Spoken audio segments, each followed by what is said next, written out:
Hey guys, it's Bruce here from Kai's Education again. And this video we're gonna do something a little bit different. We're gonna see how many times we can get our KaiBot to race around our Indianapolis, let's say 10. So we need to race around this track 10 times.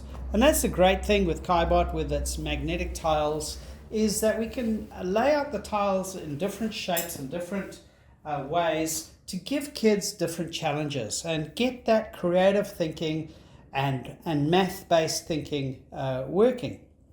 So, well, how do we do this? How do we race around this track 10 times?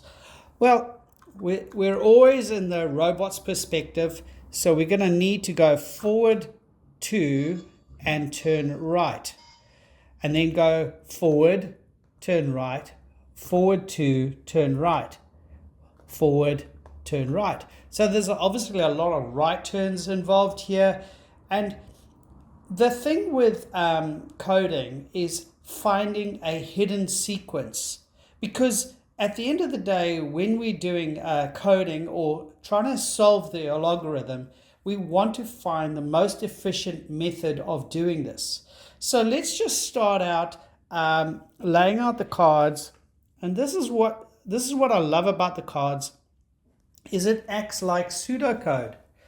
So we know that we need to move forward 2 times. So I just use the robot, move it to there. We've got that. Okay, we've solved that bit. We need to turn right. Okay, we need to move forward again once, and then we need to turn right. Now, if you look at this, and if we carry on doing this, you'll notice that we are repeating the same sequence twice. So forward, turn right, and then forward again. And you can see that we've repeated the same code identically to do half of this track. So that tells me that, okay, well, if we're repeating that code, we can actually remove all this code and then put in a repeat sequence. So let's see what that looks like. So you'll notice that every time I kind of do these videos, you'll notice how I indent the cards to show it how you would view it as text-based coding. So let's look what that's going to look like. I'm just going to try and make some space for all of our code, because it's going to take up a bit of space here. So let's remove this out of the way. So if I wanted to do one track of this, repeating that same code, so forward 2, turn right, and then forward once, and then turn right again, and then end our loop over here. So, okay, so let's look at what that looks like, and then end our program down here. Okay, so if we ran that code, that's going to move forward 2 times, turn right, move forward, turn right, forward, turn right, and I think that's it. So let's test this out and see if it does it. So loop 2 times, and try and answer, is that one loop of the track? Yes, it's 2 repeats, but is this going to go around the entire track? So let's just trace the code as the robot's doing. Forward twice, turning right, forward once,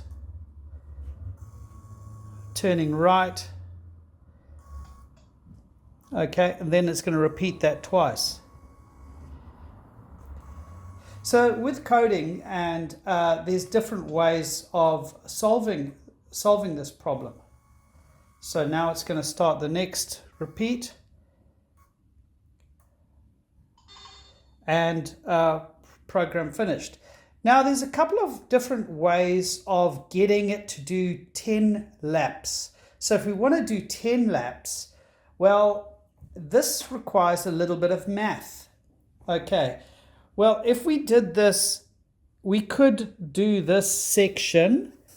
Let's say if we want to do this 10 times, we'd have 10 times 2 is 20. So we could add a 0 on that end of that, and that would do it.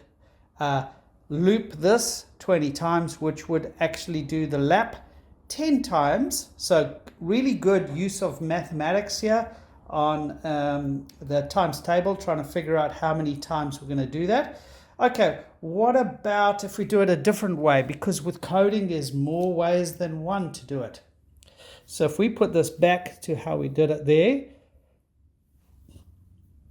and we get another loop card out, a loop set out, what we could do is, if I shift that over, we could do another loop. And I'm just going to shift the camera over here to get a wider angle. Now, if you look at the card and the way I'm indenting that code. So we've got our start program, and if you look in the straight line, we've got a loop up here, a loop down here. And what I'm going to do is I'm going to do what we call a nested loop. A loop inside of a loop. So if this first loop that we did earlier is one lap of our racetrack, and we want to do that 10 times, well, then I could do simply a loop start 10 times. So the outer loop contains the inner loop. The inner loop contains a small program of what it is to do half a track. Hopefully you're still on the page with me with solving this logarithm. But don't you love the math concepts that's going on in here? Because we've got 10 times 2 times half a track. That gives us our answer of how many times it's going to do it. So the inner loop is going to repeat this section twice, which is one track, and the outer loop is going to repeat the inner loop each time. Hopefully you get that and understand that. And what's really good is if we made an error with KaiBot and we say we do a loop without a number card, it's going to give us a bug alert and saying missing number card or missing the problem. So that helps the kids like debug by themselves without having to call out to the teacher and say, what is the problem?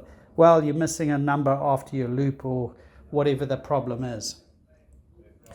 So I hope you enjoyed our Indianapolis 10, which gives us 10 rounds on the track. And until next time, see you later.